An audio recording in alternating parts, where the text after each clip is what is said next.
يا أيها الذين آمنوا اتقوا الله وقولوا قولا سديدا يصلح لكم أعمالكم ويغفر لكم ذنوبكم ومن يطع الله ورسوله فقد فاز فوزا عظيما.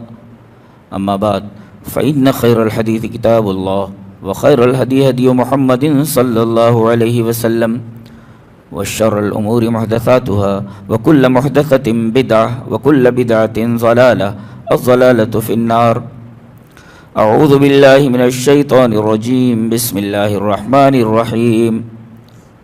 من عمل صالحا من ذكر أو أنثى وهو مؤمن فلنحيينه حياة طيبة ولنجزينهم أجرهم بأحسن ما كانوا يعملون.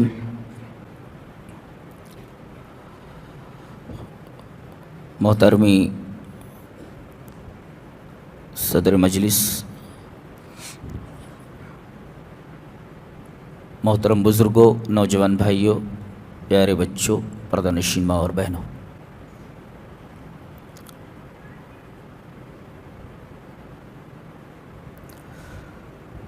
ہر آدمی کا ایک ہی مقصد ہے، ایک ہی تمنا اور ایک ہی آرزو ہے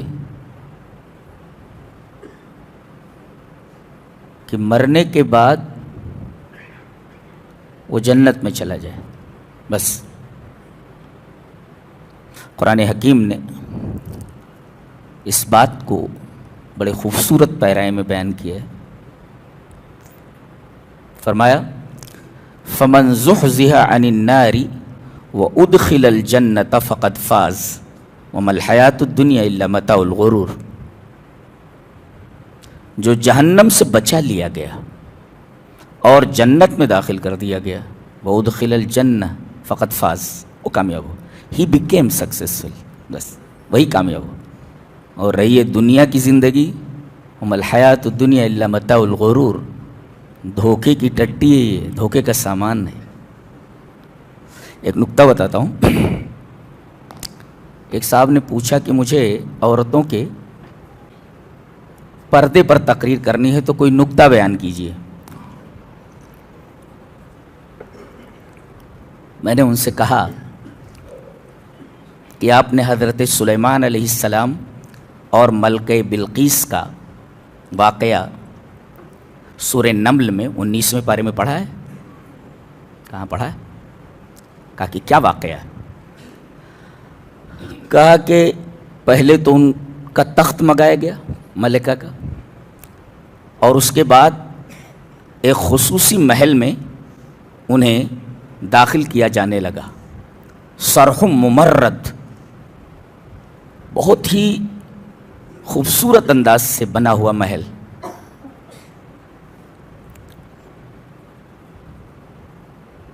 ملکہ جب محل میں داخل ہونے لگی، اللہ نے فرمایا کہ فَكَشَفَتْ عَنْ سَاقَيْهَا، فرش اتنا چکنا تھا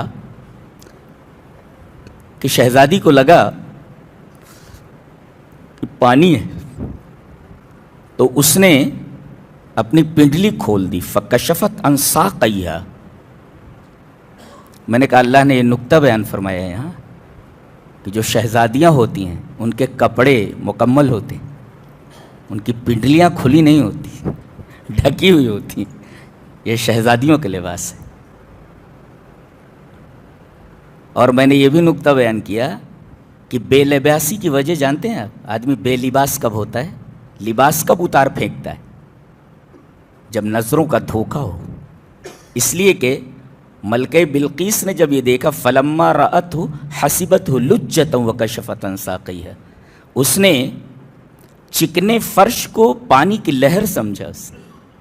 ظاہر ہے کہ وہاں پانی تو ہے نہیں، نظروں کا دھوکہ تھا، اور اس نظروں کے دھوکے کی وجہ سے اس نے اپنی پنڈلی کھول دی. تو ایک نکتہ تو یہ ملا کہ شہزادیاں پورا لباس پہنتی ہیں، ان کی پنڈلیاں نہیں دکھتی ہیں. یہی وجہ ہے کہ نماز میں اگر عورت کی پنڈلی کھلی ہوئی ہو نماز نہیں ہوتی اس کی. جی نماز نہیں ہوتی. بال کھلے ہوئے ہوں نماز نہیں ہوتی. پنڈلی کھلی ہوئی نماز نہیں ہوتی. تو شہزادیوں کا جو لباس ہوتا ہے وہ پورا لباس ہوتا ہے، پنڈلیاں ڈھکی ہوتی. کسی شاعر نے بڑا اچھا کہا ہے کہ کمی لباس کی تن پر عجیب لگتی ہے، کمی لباس کی تن پر عجیب لگتی ہے، امیر باپ کی بیٹی غریب لگتی ہے. یعنی باپ اسے کم لباس میں دیکھ کر کے بھی بے شرمی سے دیکھتا رہتا ہے، اسے شرم نہیں آتی. تو شہزادیوں کا جو لباس ہوتا ہے وہ پورا لباس ہوتا ہے. اور عورت بے لباسی میں اس وقت مبتلا ہوتی ہے جب وہ نظروں کے دھوکے میں پھنس جائے.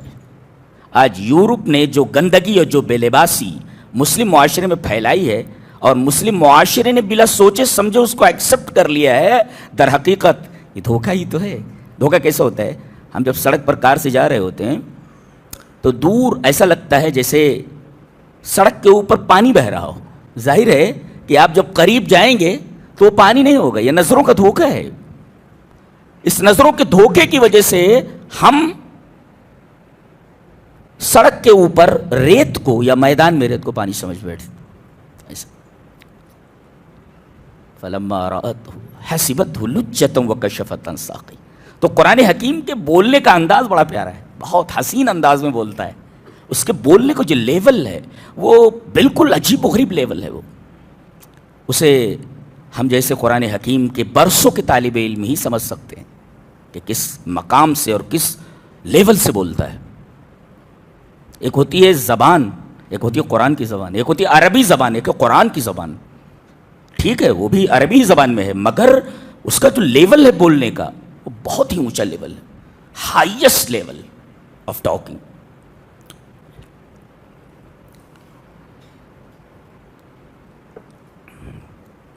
تو جیسے اصل کامیابی بتائی گئی کہ جہنم سے بچا لیا جائے اور جنت میں داخل کر دیا جائے، اور جس میں وہ پھنسا ہوا ہے وہ دھوکے کا سامان ہے. وہ میں نے کہا دھوکا کیسے ہوتا ہے؟ آدمی کچھ کا کچھ سمجھ لیتا ہے، ہوتا کچھ ہے سمجھ کچھ لیتا ہے.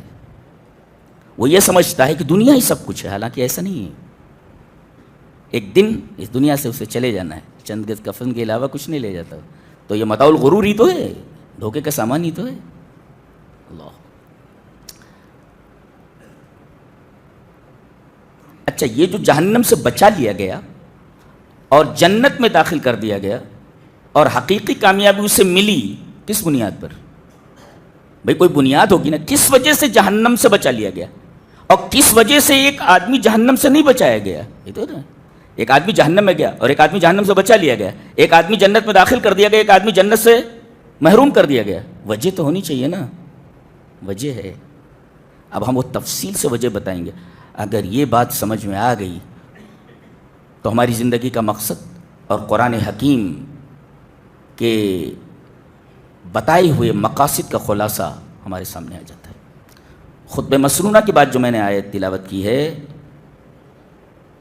وہ وجہ بیان کرتی ہے. من عمل صالحا، یا اس آیت کے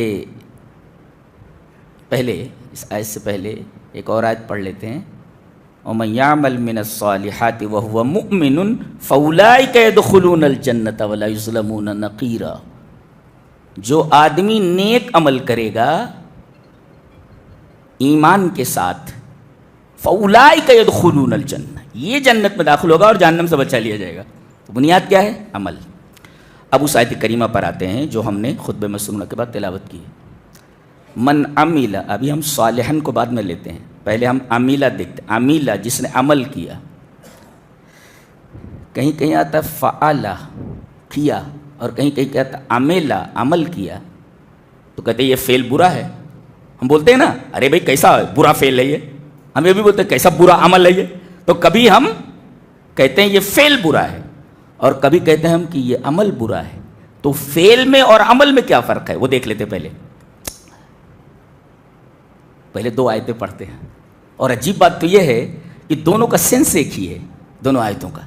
یہ لیول بتا رہا ہوں میں قرآن حکیم کا، اور جو اس موضوع سے متعلق بھی ہے. کیا؟ وَلَمَّا دَخَلُوا عَلَى يُوسُفَ آوَى إِلَيْهِ أَخَاهُ.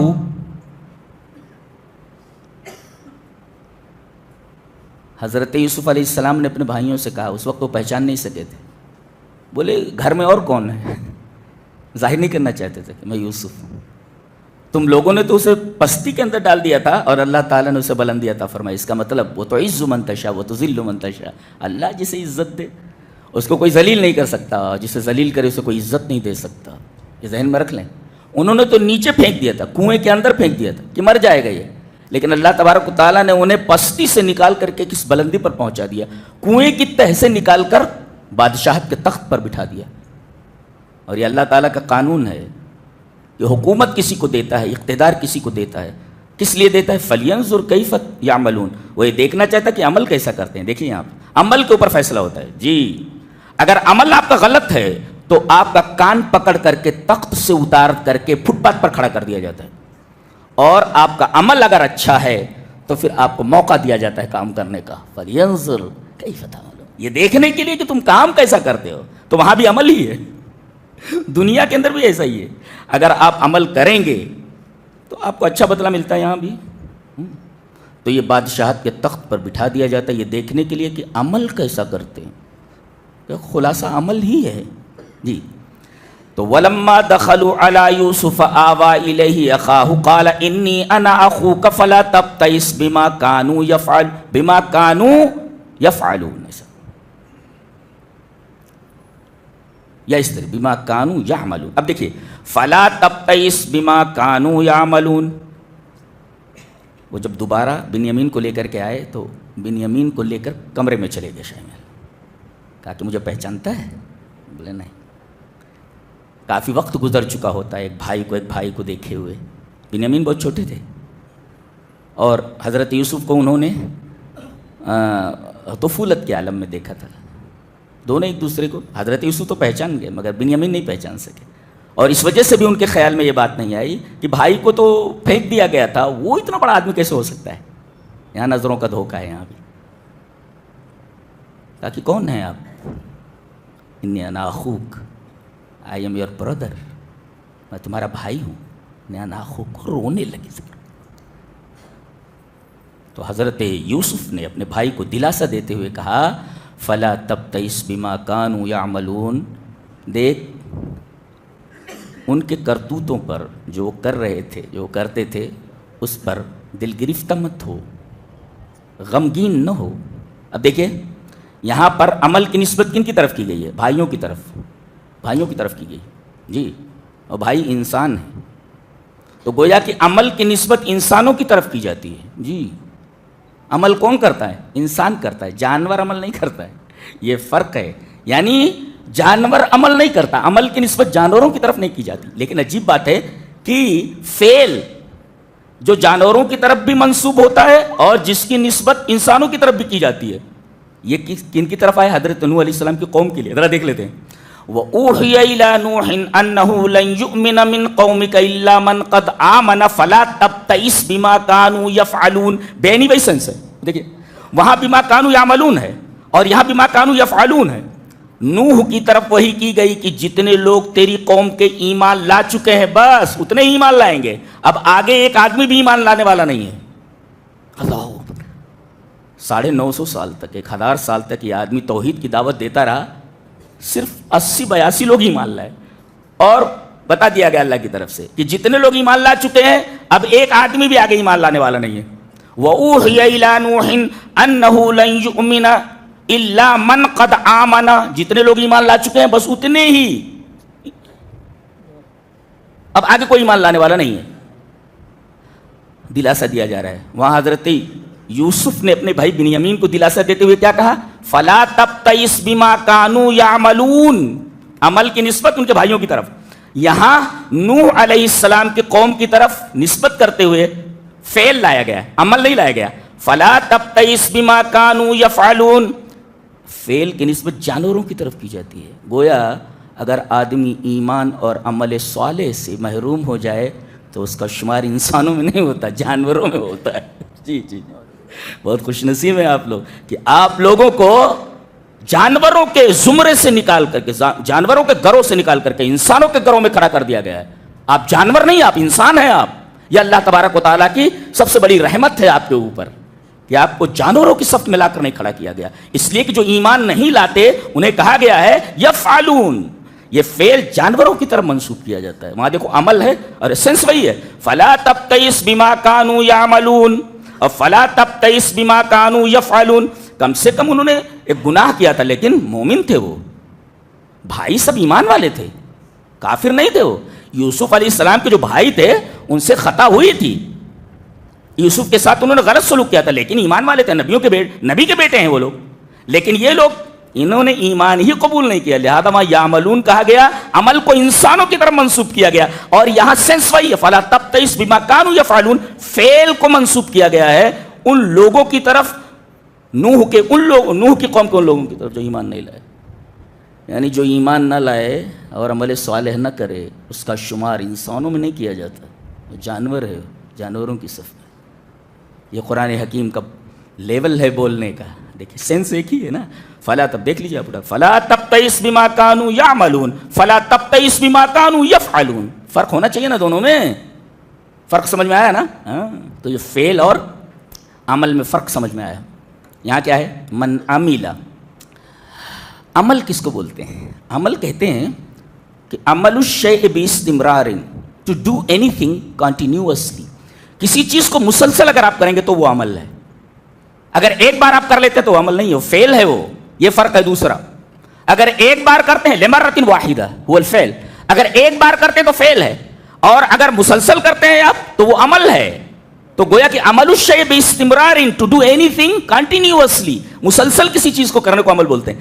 اس کا مطلب ہے ایک مرتبہ نماز پڑھنے سے کام نہیں چلے گا، وہ عمل نہیں ہے. ایک مرتبہ قرآن حکیم آپ پڑھ لیں تو وہ عمل نہیں ہے، وہ فعل ہے، وہ عمل نہیں ہے. وہ عمل کرنے کے لیے کہا گیا. ومن عمل، فعل نہیں کہا گیا ہے.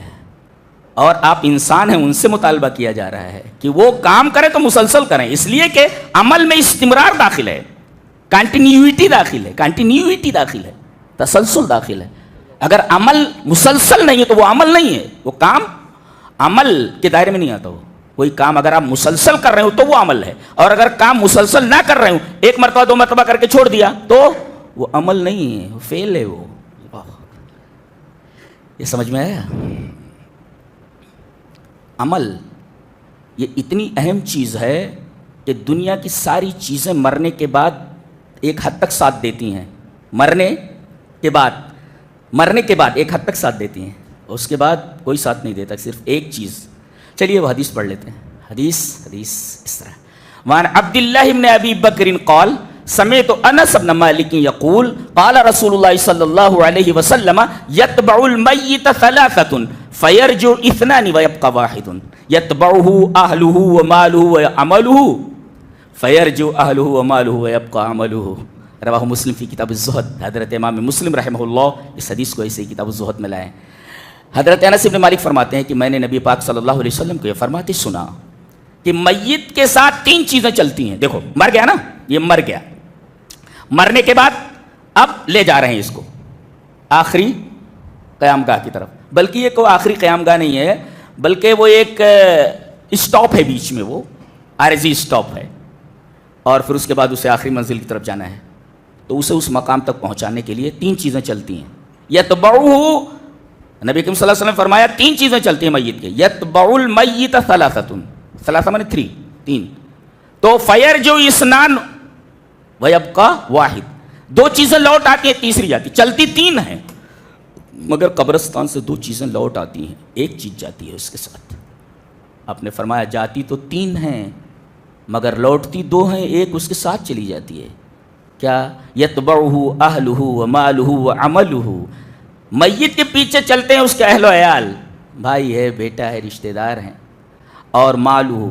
عجیب بات تو یہ ہے کہ یہ جو مال ہے جس کے پیچھے انسان زندگی بھر حرام حلال کی تمیز کے بغیر پیچھے پڑا رہتا ہے، یہی سب سے پہلے اس کا ساتھ چھوڑ دیتا ہے.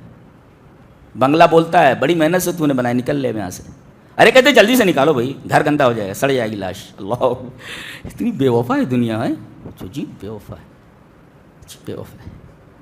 جس کے لیے سب کچھ قربان کر دیا سب سے پہلے ساتھ چھوڑ دیتا ہے. جا، تجوری مال کی بولتی ہے میں 1 انچ ہٹنے والی نہیں ہوں، نکل لیتا ہے. اس کے بعد بیچارے جن کے پیچھے آدمی نے اپنے خون کا قطرہ لگا دیا، بیٹی ہے، بیٹے ہیں، ان کی شادیاں ہیں، ان کی پڑھائی ہے، لکھائی ہے، یہ رسم وفا نبھاتے ہیں تھوڑا سا، یہ قبرستان تک چلے جاتے ہیں، کہتے ہیں ابا اب ہم بھی لوٹ رہے ہیں، ہم آپ کے ساتھ نہیں جا سکتے، منو من مٹی کے نیچے اسے دبا دیا جاتا ہے، اب وہاں اس کا عمل آ جاتا ہے، سب لوگ ساتھ چھوڑ چکے نا، جس چیز پر تو نے دھیان نہیں دیا تھا، جو اصل تھا وہ میں ہوں، وہ تیرے ساتھ ہوں، گھبرا نہیں، اگر نیک عمل کر کے گیا ہے پھر وہ روشنی ہے، آپ کے لیے قبر سب کچھ ہے، کسی بنگلے سے خوبصورت ہے جی، کسی بنگلے سے خوبصورت ہے اللہ۔ تو دو چیزیں لوٹ آئیں اور آخری چیز گئی عمل، تو یہ جانے والی ہے، تو اللہ فرما رہا ہے وہ کرو نا، من عمل، عمل کرو نا، اس آدمی نے عمل کیا جو ساتھ جانے والا ہے، ساری چیزیں تو چھوڑ کر کے آ جا رہی ہیں، واپس آ جا رہی ہیں، ایک چیز جا رہی ہے نا، وَيَبْقَى وَاحِدٌ وَيَبْقَى عَمَلُهُ، اس کا عمل اس کے ساتھ جا رہا ہے، یہ عمل کی اہمیت ہے جو جا رہا ہے۔ تو دو چیزیں معلوم ہوئی، عمل اور فعل کے درمیان فرق معلوم ہوا، اور عمل یہ آگے تک جاتا ہے، جنت تک جاتا ہے آپ کے ساتھ، آپ کا ساتھ نہیں چھوڑتا، جہنم تک جاتا ہے آپ کا ساتھ نہیں چھوڑتا، اگر آپ نے برا عمل کیا ہے تو یہ وہاں تک جاتا ہے۔ یہ تو عمل اور فعل کے درمیان فرق اور عمل کی اہمیت معلوم ہے کہ وہی جاتا ہے۔ اچھا، آپ کے کام آنے والا عمل کون سا ہے؟ صالح عمل کے اندر صالحیت اگر نہیں ہے تو آپ کا یہ عمل آپ کے کوئی کام آنے والا نہیں ہے، آپ کتنا ہی عمل کر ڈالیں اگر صالح نہیں ہے، اس وجہ سے کہا گیا ومن عمل صالحا، عمل کیسا ہونا؟ صالح ہونا، یہ ایک اور قید ہے آگے، صالح ہونا۔ یہ صالح کیا ہوتا ہے؟ یہ صالح ایک ایسی چیز ہے کہ ہر نبی نے دعا کی ہے، حضرت ابراہیم دعا کر رہے رب ہب لی حکما والحقنی بالصالحین، اے میرے رب مجھے حکمت عطا کر اور مجھے صالحین کے زمرے میں کر دے، صالحین کے ساتھ کر دے۔ اللہ کا خلیل تمنا کر رہا ہے کہ مجھے صالحین کے ساتھ، صالح عمل کرنے والوں کے ساتھ ملا دے۔ یہ دیکھیں کتنی عجیب بات ہے، اللہ کا خلیل دعا کر رہا ہے کہ صالحین کے زمرے میں انہیں کر دیا جائے۔ حضرت یوسف جن کا تذکرہ بھی ہوا وہ دعا کر رہے ہیں توفنی مسلما والحقنی بالصالحین، وہی والحقنی بالصالحین، میرے رب موت دینا تو اسلام کے اوپر دینا۔ یہ بڑی زبردست موت ہوتی ہے آدمی کی، مرتے تو سبھی ہیں، حقیقی مرنا وہی ہے، اسلام کے اوپر مر جانا۔ توفنی مسلما، میرے رب مجھے موت دینا تو اسلام کے اوپر دینا۔ اور بھئی خطبہ مسنونہ میں ہمیشہ پڑھائی جاتا ہے یا ایھا الذین آمنوا اتقوا اللہ حق تقاتہ ولا تموتن الا وانتم مسلمون۔ اس میں ایک سبب بھی بیان کر دیا گیا ہے، ہر آدمی چاہتا ہے کہ میری موت اس کے اوپر ہو، اسلام پر۔ ولا تموتن الا وانتم مسلمون، نہ مرو مگر مسلمان ہو کر، تو گویا کہ موت ہونی چاہیے اسلام کے اوپر، ہر آدمی چاہتا ہے اسلام کے اوپر موت ہو۔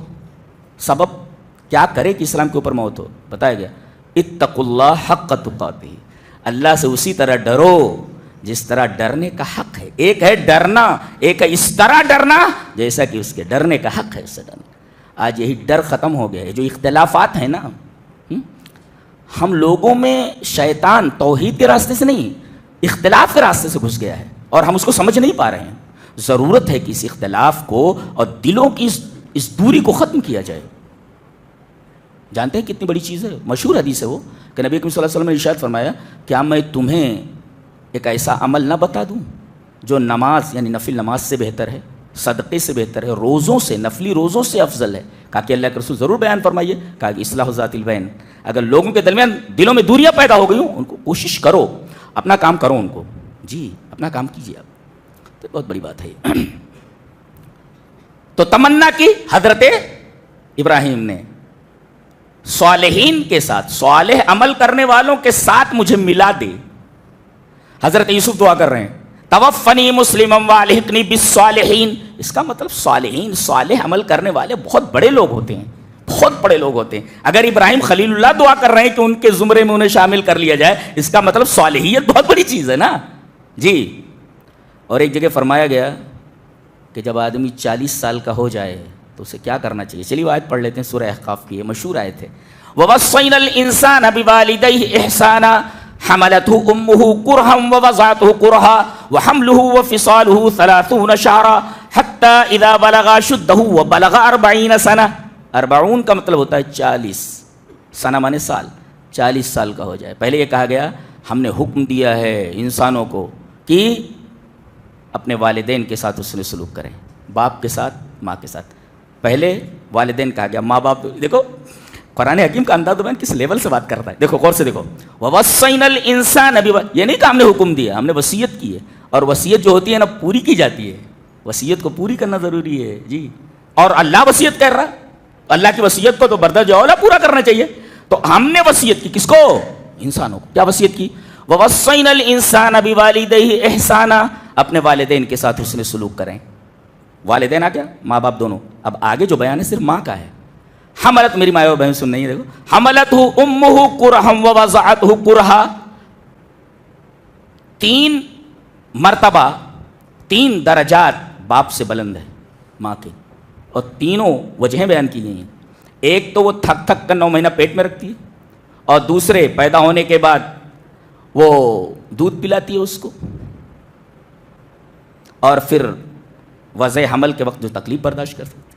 باپ یہ تینوں کام نہیں کرتا، لہذا فطری طور پر ماں کا درجہ بلند. اچھا ایک نقطہ یہاں یاد رکھو،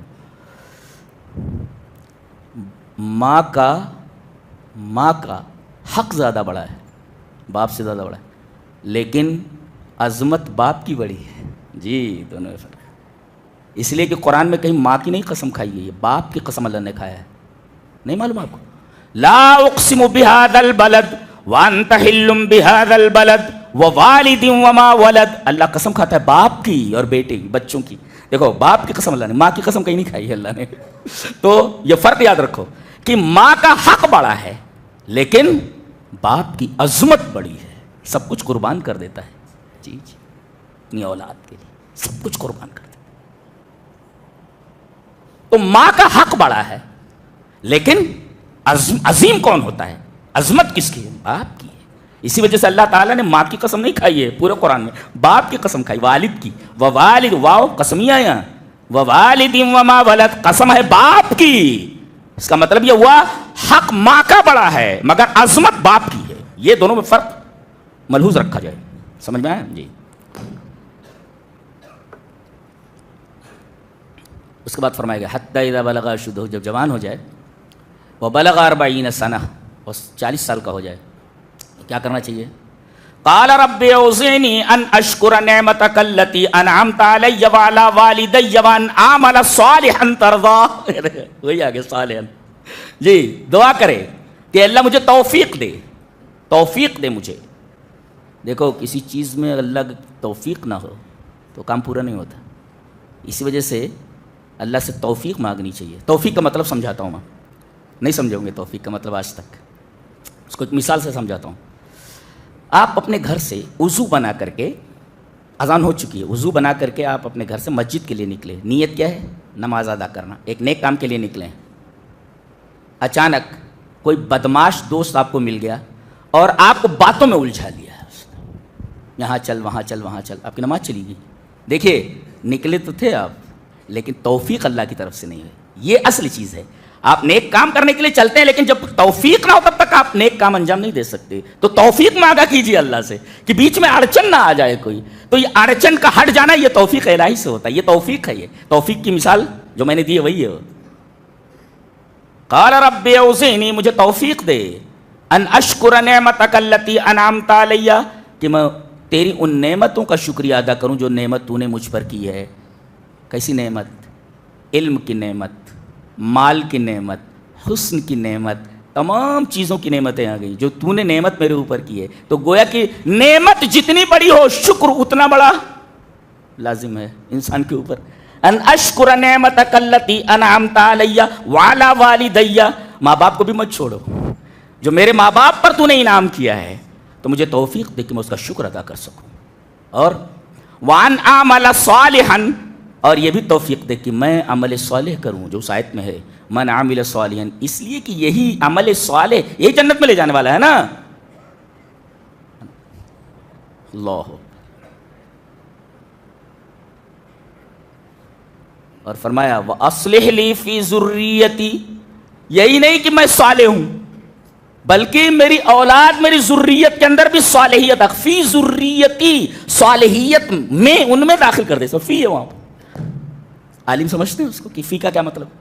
یعنی خود صالح مت بنو بلکہ صالحیت کے ساتھ کوشش یہ کرو کہ دوسرے لوگ بھی صالح، جیسا کہ سورہ عصر کے اندر ہے.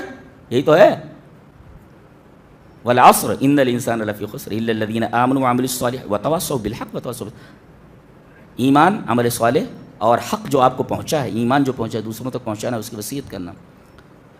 جی تو من عمل صالحا، پہلے حدیث پڑھ لیتا ہوں اس کے بعد بہت عجیب و غریب نکتہ، شاید آپ نے سنا نہ ہو، اس لیے کہ ہم روز وہی پڑھتے ہیں لیکن کبھی دھیان نہیں گیا. میں پڑھ لیتا ہوں پہلے. بخاری رحمہ اللہ اس حدیث کو کتاب الصلاۃ میں لائے ہیں، بخاری شریف میں، امام بخاری.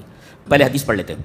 ان شقیق ابن سلمۃ قال قال عبد اللہ رضی اللہ تعالی عنہ كنا اذا صلينا خلف النبي صلی اللہ علیہ وسلم قلنا السلام علی جبریل و میکائیل السلام علی فلان و فلان فالتفت الینا رسول اللہ صلی اللہ علیہ وسلم فقال ان اللہ هو السلام فإذا صلى أحدكم فليقل التحيات لله والصلوات والطيبات والسلام عليك أيها النبي ورحمة الله وبركاته السلام علينا وعلى عباد الله الصالحين فإذا قلتموها أصابت كل عبد لله الصالحين في السماء والأرض وأشهد أن لا إله إلا الله وأشهد أن محمدا عبده ورسوله رواه البخاري في كتاب الصلاة. میں نے پوری روایت بخاری کو ایسے ہی پڑھ دی جیسے ہی. حضرت عبداللہ رضی اللہ، عبداللہ جب خالی نام ہے تو عبداللہ ابن مسعود مراد ہوتے ہیں. تو حضرت عبداللہ ابن مسعود فرماتے ہیں کہ ہم لوگ جب نماز پڑھتے تھے نبی کے پیچھے تو ہم لوگ کیا بولتے تھے؟ سلامتی ہو جبریل پر، یہ قرآن لائے ہیں. سلامتی ہو میکائیل پر کہ وہ روزی بانٹتے ہیں اللہ کے حکم سے. سلامتی ہو فلاں کے اوپر فلاں کو، السلام علی فلان و فلان. تو رسول اللہ صلی اللہ علیہ وسلم نے ہماری طرف توجہ کی اور کہا ان اللہ هو السلام، اللہ سلام ہے. تم کو یہ سب کہنے کی ضرورت نہیں ہے. جب تم نماز پڑھو تو تحیات میں جب بیٹھو، تشہد میں بیٹھو تو یہ پڑھو. کیا آپ نے پھر تحیات سکھائی. کہا کہ جب یہ تحیات پڑھو گے فَإِذَا قُلْتُمُوهَا تو اس میں یہ بھی السلام علینا وعلی عباد اللہ الصالحین. تو جب فَإِذَا قُلْتُمُوهَا جب یہ پڑھو گے تم تشہد میں تو اصابت کل عبد للہ صالحین فی السماء والارض، تو جتنے بھی بندے آسمان اور زمین میں نیک ہیں صالح ہیں سب کو یہ دعا پہنچ جائے گی. ہم لوگ کیا بولتے ہیں؟ مولانا جا رہے ہیں آپ، جی ذرا میرے لیے دعا کرنا. دعا کروانے کی ضرورت نہیں، ٹھیک ہے کہہ دیجئے. مومن کی دعا ایک دوسرے کے لیے کاربن جو ہے سود مند ہے. ایک مومن کے لیے دعا کرے، بڑی اچھی بات ہے. اور مسافر ہو تو اس سے کہہ دینا چاہیے کہ سفر میں تیری دعا قبول ہوتی، میرے لیے دعا کر، ٹھیک ہے وہ. لیکن اس سے بہتر یہ ہے کہ آپ خود صالح بن جائیں نا. اس لیے کہ جب صالح بن جائیں گے تو کتنی بڑی فضیلت ہے کہ جتنے مسلمان نماز پڑھ رہے ہیں سب آپ کے لیے دعا کر رہے ہیں. معمولی بات ہے یہ. اللہ اکبر. صالحیت کتنی جاندار چیز ہے. اگر آپ صالح بن گئے تو گویا کہ اب اتنے لوگ ہیں، سارے لوگ نماز پڑھ رہے ہیں، السلام علینا وعلی عباد اللہ الصالحین. کتنی بڑی بات ہے یہ. تمام، اور جس نے یہ پڑھا تو آسمان اور زمین میں اللہ کے جتنے عبد صالح ہیں، اپنے صالحین جتنے بھی سب کو یہ دعا پہنچ جاتی. گویا کہ ہر نمازی صالح کے لیے دعا کرتا ہے. تو صالح بنو نا، کسی سے دعا کرانے کی کیا ضرورت ہے، خود صالح بن جاؤ نا. یہ بخاری شریف کی روایت ہے. میں قرآن کی آیت کو اور حدیث کو دوسرے زاویے سے دیکھا کرتا ہوں. میں سرسری طور پر کسی چیز کو نہیں پڑھتا، میں میری عادت نہیں ہے وہ. جی اس لیے کہ قرآن ایک قانون ہے اور نبی کریم صلی اللہ علیہ وسلم کی احادیث بھی قانون ہے. لہذا بہت غور سے قانون کو بہت غور سے پڑھا جاتا ہے، سطحی طور پر قانون کو نہیں پڑھا جاتا. تو گویا یہ اعزاز ہے بہت بڑا صالح کے لیے، عبد صالح کے لیے، کہ ہر نمازی اس کے لیے دعا کرتا ہے. ہر نمازی اس کے لیے دعا کرتا ہے. اچھا ایک نکتہ اور بھی کہ زمین میں جتنے ہیں ان کو یہ دعا پہنچتی ہے، آسمان میں بھی فرشتوں کے لیے بھی دعا ہے. یہ اللہ، فرشتے ہمارے لیے دعا کرتے ہیں جواباً ہر نماز میں ہم ان کے لیے دعا کرتے ہیں. اس لیے کہ پھر سمائی والارض ہے. آسمان میں کون ہے؟ ہم تھوڑی ہیں. آسمان میں تو فرشتے ہیں. گویا کہ یہ دعا ان کے لیے ہی ہے. وہ بھی عباد صالح ہیں، اللہ کے عباد مکرمون ہیں. ان کے بارے میں تو سورہ انبیاء میں کہا کہ عباد مکرمون ہیں، بڑے معزز بندے ہیں یہ. اور جو معزز ہوتا ہے بہت نیک ہوتا ہے، مکرم ہے وہ، اللہ کے نزدیک کریم ہے وہ. تو ان کو بھی یعنی وہ ہمارے لیے دعا کر رہے ہیں، ہمارے لیے دعا کر رہے ہیں. ارے آپ تو دیگر فرشتوں کو چھوڑیے، جو عرش کو اٹھائے ہوئے ہیں وہ ہمارے لیے دعا کرتے ہیں. ہاں عرش کو اٹھانے والے فرشتے کتنے طاقتور ہوں گے اندازہ لگائے. یہ اللہ کے عرش کو جو اٹھائے ہوئے ہیں اس وقت 4 اٹھائے ہوئے ہیں, اور جب میدان حشر میں آئیں گے تو 8 ہو جائیں گے. وَيَحْمِلُ عَرْشَ رَبِّكَ فَوْقَهُمْ يَوْمَئِذٍ ثَمَانِيَةٌ 8, ابھی 4 ہیں, 4 ہیں, ابن قیم نے کہا, اور نص سری ہے کہ قیامت میں 8 ہو جائیں گے. اب یہ جو عرش کو اٹھائے ہوئے ہیں کتنے طاقتور ہوں گے اندازہ لگائیے آپ. اور یہ اللہ کے کتنے قریب ہیں, یہ ان سے زیادہ قریب کون ہے جو عرش کو اٹھائے ہوئے ہیں. ان کی طاقت دیکھیے کہ عرش کو اٹھائے ہوئے ہیں, اور ان کی قربت دیکھیے کہ اللہ کے کتنے قریب ہے, کہ اللہ کے عرش کو اٹھائے ہوئے جس پر وہ مستوی ہے, اس کے عرش کو اٹھائے ہوئے. کیا دعا کرتے ہیں؟ الذین یحملون العرش ومن حولہ یسبحون بحمد ربہم ویؤمنون, اور ایمان, ویستغفرون للذین آمنوا, ایمان والوں کے لیے, توبہ کرنے والوں کے لیے یہ استغفار کی دعا کرتے ہیں کہ اللہ انہیں ان کے گناہوں کو معاف کر دے. تو گویا کہ وہ ہمارے لیے دعا کرتے ہیں, ہم ان کے لیے دعا کرتے ہیں. تحیات میں ہم ان کے لیے دعا کرتے ہیں. اصابت کل عبد للہ صالح فی السماء والارض, گویا کہ ہماری دعا فرشتوں کو بھی لگتی ہے تو وہ بھی خوش ہوتے ہیں کہ دیکھو اللہ کا بندہ نماز. اب اس سے نماز کی عظمت بھی معلوم ہوئی نا, اتنی بڑی بات ہے, نماز کی عظمت معلوم ہوئی کہ اس میں ہم تمام اللہ کے نیک بندوں کے لیے دعا کر رہے ہیں, فرشتوں کے لیے ہم دعا کر رہے ہیں.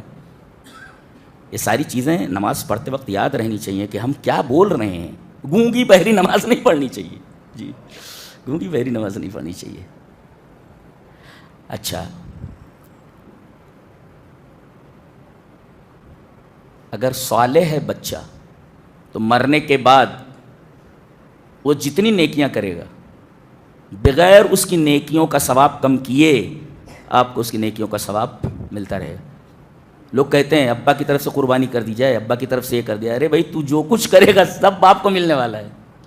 جی دلیل یہ حدیث پاک. وعن ابی ہریرہ رضی اللہ تعالی عنہ ان رسول اللہ صلی اللہ علیہ وسلم قال اذا مات الانسان انقطع عنه عمله. اب دیکھو ہم ابھی عمل کے اوپر رکے ہوئے ہیں, تمام حدیثیں تمام حدیثیں عمل کے اوپر آ رہی ہیں.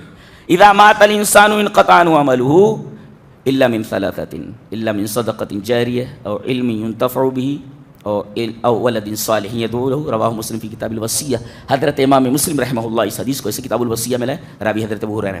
حضرت ابو ہریرہ رضی اللہ تعالیٰ فرماتے ہیں انسان جب مر جاتا ہے تو اس کا عمل ختم ہو جاتا ہے. ختم, عجیب بات ہے. اللہ کے رسول یہ فرمائیں کہ انسان جب مر جاتا ہے تو اس کا عمل ختم ہو جاتا ہے. لوگ قبروں پہ جا کر کہتے ہیں بگڑی بنائیے حضرت وہ کیا کر سکتے, اللہ کے رسول نے فرمایا اس کا عمل ختم ہو گیا. اس لیے کہ جب وہ کچھ کرے گا آپ کے لیے تو عمل ہو جائے گا نا, مرنے کے بعد کوئی عمل نہیں کر سکتا. کاش اس حدیث پر لوگ عمل کر لیتے, سمجھ لیتے اس کو کہ مرنے والا کچھ نہیں دے سکتا اس لیے کہ اس کا عمل ختم ہو گیا. دے گا تو وہ دینا عمل ہو جائے گا نا, یہاں تو مر گیا تو عمل ختم ہو گیا. اذا مات الانسان انقطع عنه, انقطاع میں تو کٹ ہو گیا, ختم ہو گیا. وہ انقطع عنه الا من ثلاثه, مگر 3 چیزیں مرنے کے بعد بھی پہنچتی رہتی ہیں, ختم نہیں ہوتی. وہ صدقہ جاریہ, وہ آپ کا کیا ہوا ہے, آپ نے جو کیا ہے صدقہ وہ پہنچ رہا ہے نا. مسجد آپ نے بنوا دی, اسی طریقے سے جو ہے مسجد میں کوشش کی آپ نے, اس طرح مدرسہ بنوا دیا, کوئی سرائے بنا دی, کوئی اور کام کر دیا, کوئی کنواں کھودوا دیا, صدقے جا, کوئی کتاب جو ہے اللہ کی کتاب, کوئی تفسیر کی کتاب ہے خرید کر کے بٹوا دی, کوئی چیز کروا دی. یہ سب ساری چیزیں ہیں. وہ ایک تفصیلی حدیث میں اس طرف جانا نہیں چاہتا, اس میں یہ بھی مصحفاً ورثہ, یعنی قرآن کو لے کر کے لوگوں کے درمیان بانٹ دینا, ایسے یہ بھی ہے. تو اچھی کتابیں بھی اسی دائرے میں آ گئیں, خرید کر بٹوا دینا. تو یہ پہنچتی رہتی ہے اس کا ثواب. اور دوسرا ثواب علم چھوڑ کر کے گیا ہے جس سے لوگ فائدہ اٹھا رہے ہیں. اور تیسرے ولد صالح دیکھیں ولد خالی نہیں ہے, ولد کا صالح ہونا ضروری ہے تب اس کی دعا پہنچے, اس کا فائدہ ہے. جی دیکھیں صالحیت یعنی قبر میں آپ پہنچ گئے, حشر تک, جنت کے دروازے تک یہ صالحیت آپ کا پیچھا کرنے والی ہے. جی ولد صالح يدعو له. حضرت موسیٰ علیہ السلام اپنے شاگرد یوشع ابن نون کو لے کر کے خضر کے پاس گئے. ایک دفعہ تقریر کی انہوں نے, تقریر بہت خوبصورت تھی. کسی نے کہا کہ لگتا ہے آپ, تقریر اتنی شاندار ہے, انت عالم اہل الارض, پوری دنیا میں آپ سے بڑا کوئی عالم نہیں ہے. حضرت موسیٰ نے فرمایا ہاں بالکل مجھ سے بڑا کوئی عالم نہیں. اللہ تبارک, ٹھیک ہے ان سے بڑا کوئی عالم نہیں تھا یہ سچ ہے, لیکن اللہ تبارک تعالیٰ کو یہ پسند نہیں آئی. کہا کہ میرا ایک بندہ مجمع البحرین پر رہتا ہے, 2 دریاؤں کے سنگم پر جا مل, یہ معلوم ہو جاتا ہے علم کس کو کہتے ہیں. وہ گئے, بتا دیا گیا کہاں ملیں گے. وہ مچھلی جو بھونی ہوئی تھی وہ نکل کر کے چلی گئی زنبیل میں سے. قرآن بھی عجیب بات کرتا ہے, سائنس وائنس سے پرے کی چیز ہے یہ, جو اس کا لیول ہے سائنس سے اونچا لیول ہے اس کا. جی سائنس سے بہت اونچا لیول ہے اس کا, سائنس وائنس کچھ نہیں اس کے سامنے. جی سائنس کچھ نہیں اس کے سامنے, بچہ ہے سائنس جو بات کرتا ہے, بہت ہائیسٹ لیول ہے قرآن حکیم کی بات کا. اور اس کے اندر جو باتیں بیان کی گئی بہت اعلیٰ کتاب. بہت اعلیٰ کتاب. اس کے بولنے کی اسٹائل، اس کے بات کرنے کا انداز، سب ایوری تھنگ از ہائیسٹ. عجیب و غریب. پہنچے، السلام علیکم. وعلیکم السلام. کون؟ بولے موسیٰ. بولے کون موسیٰ؟ وہ کہتے خضر کو جو علم غیب تھا، حضرت موسیٰ کو نہیں پہچان پا رہے ہیں. کون موسیٰ؟ بولے موسیٰ بنی اسرائیل. اچھا بنی اسرائیل کا موسیٰ ہو، ٹھیک. دیکھو کہتے ہیں کہ ان کو سب کچھ معلوم ہے. بولے میرے موکل بتا دیتے ہیں ارے یہاں خضر کو کچھ معلوم نہیں ہے کہ کون ہے یہ موسیٰ. یہ عقیدہ ہے، اس کو یہ عقیدہ ہے. جی کون؟ موسیٰ بنی اسرائیل. کس لیے آئے ہو؟ بولے آپ کے پاس جو اللہ نے علم دیا ہے وہ سیکھنے کے لیے آیا ہوں. لیکن ہمارے یہاں داخلہ نہیں ہوتا، اس لیے کہ یہاں جو طالب علم داخلہ لیتا ہے وہ صبر نہیں کر پاتا ہے، اس لیے کہ میرا علم سیکھنے کے لیے کافی صبر ہونا چاہیے. کہا کہ نہیں، بالکل بھی نہیں، انشاءاللہ میں صبر کروں گا، اور لا آسی لک امرا، میں آپ کے کسی بھی بات کی مخالفت نہیں کروں گا، نافرمانی. چلو بھائی لے لیے. اب یہ پہلا اسٹیپ ہے. وہ ایک کشتی جا رہی ہے، اب وہ کشتی پر بیٹھ گئے. دیکھا کہ مولوی بیچارے غریب ہیں، بغیر پیسہ لیے چلو اتار دیتے ہیں باہر. اب انہوں نے کیا کیا، حضرت خضر نے اس کے تختے توڑنے لگے. حضرت موسیٰ نے دیکھا، ارے قال اخرقتها لتغرق اهلها لقد جئت شيئا امرا. ارے یہ کیا کر رہے ہیں آپ؟ ایک تو فری میں بٹھا لیے ہیں اور دوسرے جو ہے آپ ان کے تختے توڑ رہے ہیں. حضرت خضر نے کہا میں نے کہا نہیں تھا کہ بولنا نہیں، اور تم صبر نہیں کر سکو گے میرے ساتھ. کہا کہ معاف کر دیجیے. قال لا تؤاخذنی بما نسیت، بھول گیا میں. اب بھولی ہوئی چیز کے اوپر مؤاخذہ مت کیجیے. اس سے ایک نقطہ یہ ملا کہ اگر آدمی بھول کر نماز چھوڑ دیتا ہے، جب یاد آئے تو پڑھے گا تو قضا نہیں ہوگی، وہ ادا ہوگی، وہ اس لیے کہ بھول گیا ہے. بھول پر مؤاخذہ نہیں. قال لا تؤاخذنی بما نسیت، میں بھول گیا تو اس پر میرا مؤاخذہ مت کر رہا. کہا کہ ٹھیک ہے چلو. اب وہ گئے دریا کے اس پار گئے. ایک بستی تھی، ایک بچہ کھیل رہا تھا، پکڑا، اس کی منڈی مروڑ دی، مر گیا وہ. ہاں بولے لقد جئت شيئا نکرا. امرا میں اور نکرا میں فرق ہے. امرا ایک ایسے نقصان کو کہتے ہیں جس کی ریپیئرنگ ہو سکے، اور نکرا کہتے ہیں ایسی خرابی کو جس کو ریپیئر نہ کیا جا سکے. وہاں نکرا لائے ہیں وہ کہ تو مر گیا، اب اس مرے ہوئے کو زندہ کیسے کیا جاتا ہے؟ ریپیئر تو نہیں ہوگا. لیکن کشتی اس کے لیے امرا کا، یعنی ایسی خرابی جس کو ریپیئر کیا جا سکے، یعنی اس کو بنایا جا سکتا ہے لیکن مرے ہوئے کو زندہ کیسے کیا جائے. یہ قرآن حکیم کا لیول ہے دیکھو بولنے کا. وہاں کہا لقد جئت شيئا امرا، یہاں جب مر گیا تو کہا لقد جئت شيئا نکرا. آپ زبان دیکھ رہے ہیں، آپ زبان، یہ زبان بولتی ہے کہ محمد کا کلام نہیں ہے صلی اللہ علیہ وسلم. یہ کوئی عجیب ہستی ہے، اس کا کلام ہے یہ. قال الم اقل لك انك لن تستطيع معي الصبر. پھر بول پڑے، میں بولا نہیں تو صبر نہیں کر پاؤ گے. کہا کہ ٹھیک ہے، اب کے اگر میں بولا تو پھر ہٹا دیجیے گا. قال هذا فراق بيني وبينك. اب گئے، اب ایک بستی میں پہنچے، کھانا مانگے. اتنے بخیل تھے گاؤں والے، اس سے پتہ چلتا ہے کوئی مسافر گاؤں میں پہنچے تو پورے گاؤں والوں کے اوپر یہ فرض بن جاتا ہے کہ اس کو کھانا کھلائیں. وہ اپنی سبیل ہے، زکوٰۃ سے بھی پیسہ دیں اس کو اگر پریشان ہے تو. جی اب گئے، کھانا مانگا تو کہا فاستطعما، دونوں نے کھانا مانگا. کہتے ہیں حضرت خضر علیہ السلام فرشتے تھے، فرشتے کھانا نہیں کھاتے ہیں، اس کا مطلب یہ فرشتے نہیں تھے. جی اور یہ جنوں کا بھی کھانا نہیں ہے، اس کا مطلب یہ دونوں انسان تھے. فاستطعما، دونوں نے کھانا مانگا. یہ نہیں کہ موسیٰ نے کھانا مانگا، دونوں نے کھانا مانگا، اس کا مطلب دونوں انسان ہیں. اور میرا رجحان اسی طرف ہے کہ حضرت خضر انسان تھے، اور اللہ تبارک تعالیٰ نے انہیں عجیب و غریب علم عطا فرمایا تھا. رات بھر بھوکے پڑے رہے. صبح جب جانے لگے بستی میں سے تو دیکھا کہ ایک گھر ہے، اس کی دیوار گرا چاہتی ہے. ایک دیوار ہے، وال از ریڈی ٹو کولیپس، گرنے والی ہے وہ. حضرت خضر کے جو اللہ نے خدا جو طاقت دی تھی انہیں لگایا بازو، سیدھا کھڑا کر دیا اور آگے بڑھ گئے.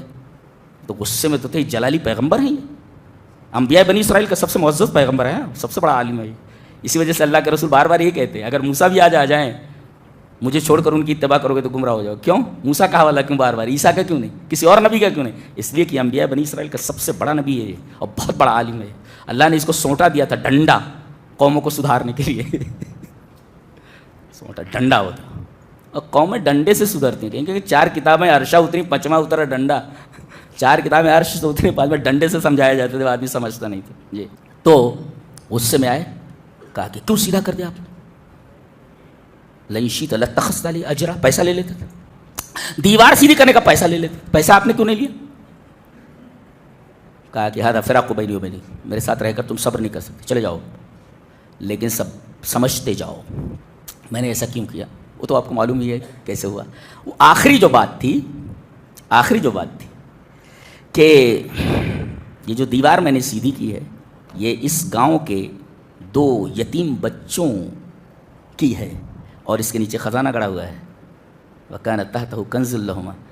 آپ نے فرق سمجھا کہ حضرت موسیٰ کو جو علم دیا گیا تھا وہ علم ظاہر تھا, سامنے دیکھتے تھے وہ جو کچھ. وہ دیکھ رہے ہیں کہ کشتی کیوں توڑی گئی, کشتی ٹوٹ رہی ہے, لیکن حضرت خضر یہ دیکھ رہے ہیں کہ کشتی کا انجام کیا ہونے والا ہے. حضرت موسیٰ دیکھ رہے خالی دیوار ہے, لیکن حضرت خضر کو اللہ نے وہ علم عطا کیا تھا کہ دیوار کے نیچے کیا ہے جو دکھائی نہیں دے رہی, وہ علم دیا تھا. اللہ کیا علم ہے.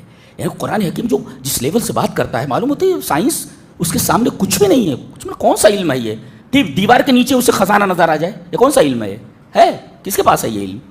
اللہ. اور کہتے ہیں اس وجہ سے میں نے سیدھا کیا, ان 2 بچوں کو فائدہ پہنچ جائے, نہیں تو پورے گاؤں والے وہ خزانہ لے لیتے. وَكَانَ أَبُوهُمَا صَالِحًا. ان دونوں کا باپ صالح تھا, نیک تھا. ایسا بولتے. اس کا مطلب یہ کہ نیکیاں نسلوں میں متوارث ہوتی ہیں. اگر آپ اپنے بچوں کو فائدہ پہنچانا چاہتے تو آپ نیک بنیے. کچھ لوگ کہتے ہیں بینک بیلنس چھوڑ جاؤ بچے آرام سے رہیں گے. آپ نیک بنیے. دیکھیے باپ کی نیکی کا فائدہ بیٹوں کو پہنچ رہا ہے, نہیں تو خزانہ پورے گاؤں والے لے لیتے تھے. حضرت ابن عباس رضی اللہ تعالیٰ تفسیر تبری میں ہے, قال ابن عباس رضی اللہ تعالیٰ عنہما فی قولہ وکان ابوہما صالحا قال حفظ بصلاح ابیہما. اپنے باپ کی نیکی کی وجہ سے دونوں کی حفاظت کی گئی ہے. اللہ اکبر. قال حفظ بصلاح ابیہما. ان دونوں بچوں کو ان کے باپ کی نیکی کی وجہ سے, صلاح کی وجہ سے, نیک تھا باپ, اس وجہ سے ان کے خزانوں کی حفاظت کی گئی. گویا اگر آپ نیک ہیں تو آپ کے مال کی حفاظت بھی اللہ کے ذمہ ہو جاتی ہے. یہ نیکی کا فائدہ, صالحیت کا فائدہ ہے. کتنی بڑی بات ہے یہ. ومن عمل صالحا, ابھی ہم صالحن پر تھے. صالح کس کو کہتے ہیں؟ اللہ. اب صالح کا مطلب سمجھ لیں کہ صالح کب ہوتا ہے عمل. ہم کوئی بھی عمل کریں صالح کب ہوتا ہے. محاسن التاویل للقاسمی, بہت بڑی اچھی تفسیر ہے. انہوں نے لکھا کہ العمل الصالح هو العمل التابع لکتاب اللہ و سنت رسولہ وهو ثابت علی ایمانہ علی الموت. کہتے ہیں کہ عمل صالح کب ہوتا ہے؟ جب وہ عمل کتاب اور سنت کے مطابق ہو. اگر آپ کوئی ایسا عمل کر رہے ہیں جو رسول کی سنت کے مطابق نہیں ہے, وہ عمل صالح نہیں ہے. اور اپنے ایمان پر ثابت ہو. اگر آپ کے پاس ایمان نہیں ہے تو عمل صالح نہیں ہوگا. اور مرنے تک وہ ایمان پر قائم ہو, تب جا کر کے اس کا عمل صالح ہوگا. اس لیے کہ اگر مرنے سے پہلے ہی اگر وہ مرتد ہو گیا تو اس کے سارے عمل ضائع ہو جاتے ہیں. گویا کہ زندگی بھر ایمان والا رہے اور مرے تو ایمان کے اوپر مرے نا. اگر ایمان سے پہلے وہ مرتد ہو جاتا تو اس کی ساری نیکیاں ضائع ہو گئیں. ایک بھی نیکی اللہ کے یہاں قابل قبول نہیں. تو موت بھی ایمان پر آنی چاہیے. دیکھیں ایک آدمی ایک عمل کرتا ہے زندگی بنوا سے. چلیے وہ حدیث پڑھ لیتے. وعن ابی ہریرہ رضی اللہ تعالی عنہ عن النبی صلی اللہ علیہ وسلم قال ان الرجل لیصلی 60 سنة وما تقبل له صلاة لعله يتم الركوع ولا يتم السجود ويتم السجود ولا يتم الركوع. رواه المنذری فی کتاب الترغیب والترہیب. ان کی جو حدیث کی کتاب ترغیب و ترہیب اس میں یہ حدیث لائیں, اور علامہ البانی نے اس حدیث کو صحیح کہا ہے. تو حضرت ابو ہریرہ فرماتے ہیں ایک آدمی 60 سال تک نماز پڑھتا ہے. ان الرجل لیصلی 60 سنة. کتنے سال نماز پڑھی ہے؟ 60 سال, 60 ایئرس, 60 سال پڑھی. وما تقبل له صلاۃ, نکرہ تحت النفی ہے, ایک بھی نماز قبول نہیں ہوئی. وما نافیہ ہے اور صلاۃ نکرہ. وما تقبل له صلاۃ, ایک بھی نماز قبول نہیں ہوئی. وہ اللہ پوچھ رہا ہے کہ نماز پڑھی؟ ہاں پڑھی. کتنے سال؟ اللہ کو معلوم ہے 60 سال. تیری اس میں تو ایک بھی نماز نہیں ہے, ایک بھی نماز نہیں. کیوں؟ اس لیے کہ نبی نے رکوع کا جو طریقہ بتایا ہے, سجدے کا جو طریقہ بتایا ہے, وہ طریقہ نہیں. وہ ٹھونگے مار رہا ہے, وہ کوے کی ٹھونگ مار رہا ہے. وہ رکوع اور سجدے کا حال یہ ہے, رکوع نہیں کر رہا ہے صحیح سے, سجدے نہیں کر رہا ہے. 60 سال کی نماز کے اوپر پانی پھیر دیا گیا, القت کر دیا گیا اس کو. اللہ دیکھ رہے ہیں آپ. اسی وجہ سے 60 سال کی عبادت کی کوئی اہمیت نہیں اللہ کی نگاہ میں, اس لیے کہ نبی کریم صلی اللہ علیہ وسلم کی سنت کے مطابق اس عمل کو نہیں کیا گیا.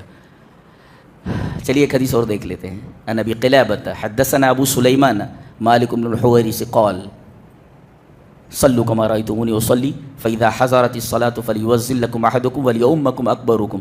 رواه البيهقي في السنن الكبرى في کتاب الصلاة. امام بيهقي رحمہ اللہ اس حدیث کو سنن کبریٰ میں لائے ہیں, بيهقي میں ہے کہ نبی کریم صلی اللہ علیہ وسلم نے ارشاد فرمایا. مالک بن حویرث اس روایت کے راوی ہیں. آپ نے فرمایا کہ قال لنا رسول اللہ صلی اللہ علیہ وسلم، ہم سب صحابہ سے نبی کریم صلی اللہ علیہ وسلم نے فرمایا صلو کما رأیتمونی اصلی، جی میں جس طرح نماز پڑھتا ہوں تم اس طرح نماز پڑھو۔ چلیے اس حدیث کو ایک اور حدیث سے پروف کر لیتے ہیں جسے امام بخاری لائے ہیں۔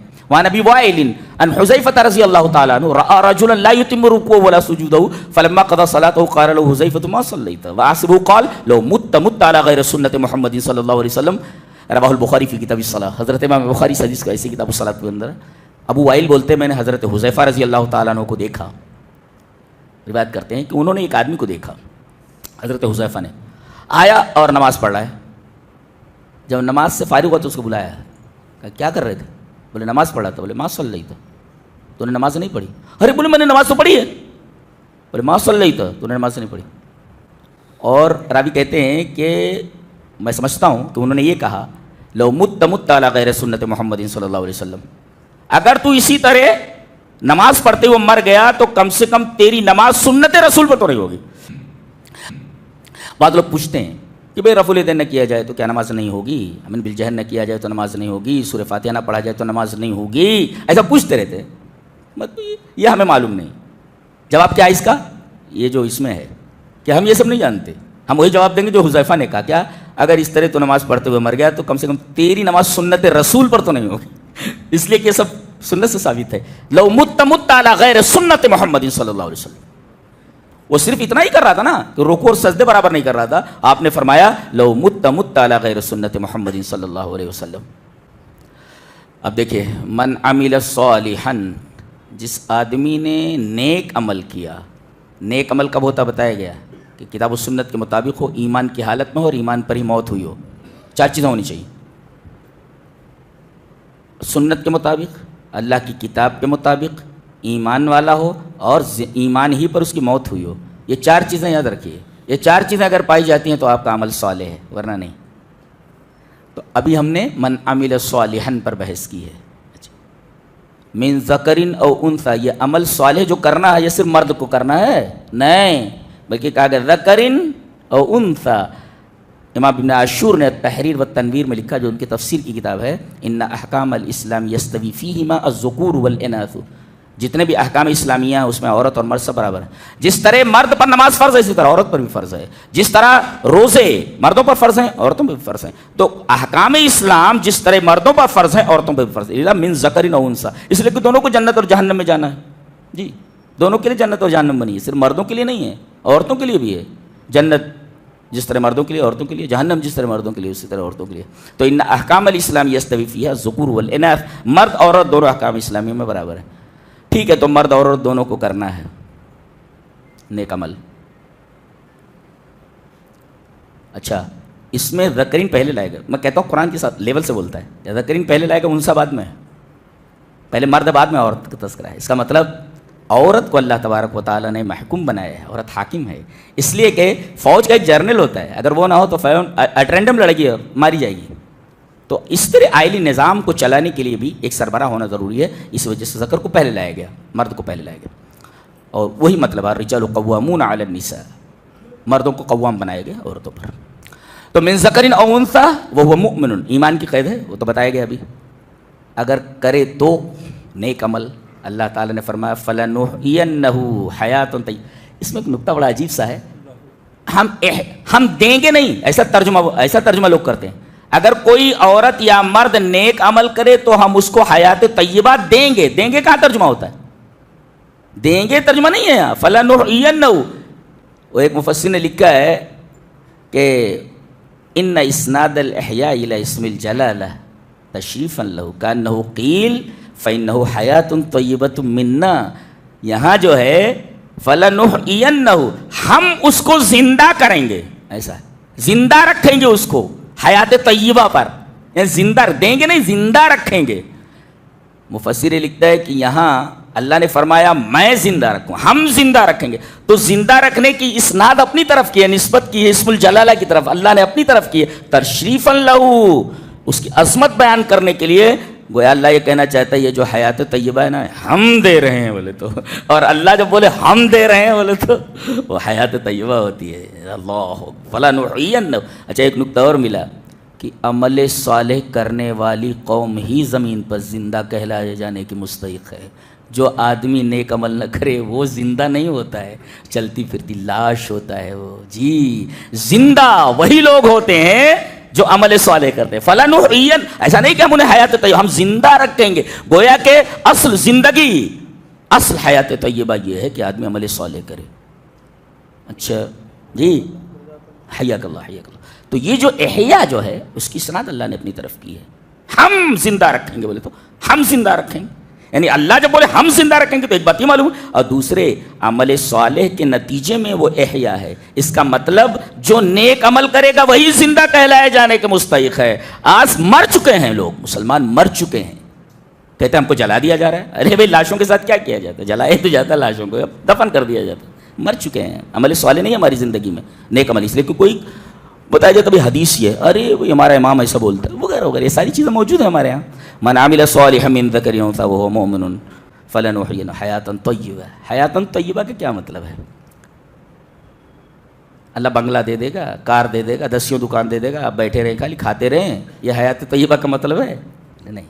چلیے حدیث دیکھ لیتے ہیں حیات طیبہ کا کیا مطلب ہے. حدیث اس طرح، وعن عبداللہ بن عمرو بن العاص رضی اللہ تعالی عنہ ان رسول اللہ صلی اللہ علیہ وسلم قال قد افلح من اسلم. اسلم بھائی کا نام آ گیا اس میں حدیث میں. قد افلح من اسلم ورزق کفافا وقنعه اللہ بما آتاہ. رواہ مسلم فی کتاب الزکات. حضرت امام مسلم رحمہ اللہ اس حدیث کو ایسے کتاب الزکات. تو حضرت عبداللہ بن عمرو بن العاص رضی اللہ تعالیٰ فرماتے ہیں کہ نبی اکرم صلی اللہ علیہ وسلم نے ارشاد فرمایا کہ 3 چیزیں جس آدمی کو مل جائیں وہ کامیاب ہو گیا. کامیابی کے لیے 3 چیزیں. اسلم، ایک تو اسلام لائے، قد افلح کامیاب ہو گیا ہو، کیا؟ اسلم.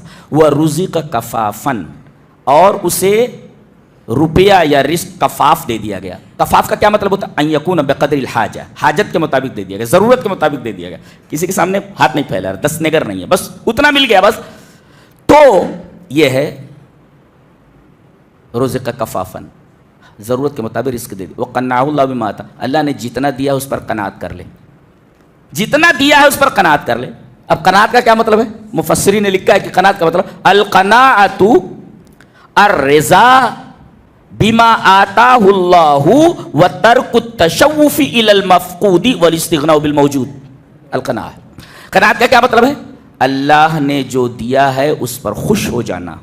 10 روپیہ ملے تو خوش، 1000 روپیہ ملے تو خوش. اللہ نے جو دیا ہے، الرضا بما آتاہ اللہ، اللہ نے جو اس کو دیا. وترک التشوف الی المفقود، جو نہیں ملا ہے اس کو ایسے نہ گھور، ارے ہم کو کیوں نہیں ملا، اسے حسرت پیدا ہوتی ہے دل، جو آدمی کو لے جاتی ہے ناشکری کی طرف. جو آپ کے پاس نہیں ہے، مفقود ہے، اس کی طرف آپ آنکھوں کو پھیلا کر مت دیکھیے. والاستغناء بالموجود، اور جو کچھ موجود ہے اس پر غنی ہو جائیے، بے نیاز ہو جائیے موجود کے ساتھ. یہ ہے قناعت. اور قناعت کے بارے میں اللہ نے فرمایا، رسول نے فرمایا کہ جو آدمی 3 چیزیں کر لے وہ کامیاب ہو گیا. وہی قانع ہو جائے، یعنی قناعت کرنے والا ہو جائے جو اللہ نے اس کو دیا ہے. یہ بہت بڑی دولت ہے، قناعت کی دولت بہت بڑی دولت ہے، یہ اللہ جس کو عطا کر دے. تو اب دیکھ لیجئے فلنحینہ حیاتا طیبہ. حیات طیبہ کا مطلب قناعت کی زندگی. 10 روپیہ ملے تو بھی خوش ہے، 1000 روپیہ ملے تو، 1,00,000 روپیہ ملے تب بھی خوش ہے. یہ تو دنیا میں ہے. وَلَنَجْزِيَنَّهُمْ أَجْرَهُمْ بِأَحْسَنِ مَا كَانُوا يَعْمَلُونَ. حسین، احسن نہیں، احسن ہم عطا کریں گے. اور احسن کیا ہے؟ جنت کا ایک نام حسنہ ہے. ٹوٹل حسین ہے، بیوٹی اس کا نام ہی ہے. آدمی سوچ بھی نہیں سکتا کہ جنت میں کیا ہے. اللہ اکبر. وہاں بڑھاپا نہیں ہے، ہمیشہ آدمی جوان رہے گا. وہاں کوئی بدصورت نہیں ہے، سب خوبصورت ہوں گے. وہاں بال نہیں ہے، جسم پر بال نہیں ہوگا کہیں بھی، سب بہت اور چٹے خوبصورت سب کے سب ہیں.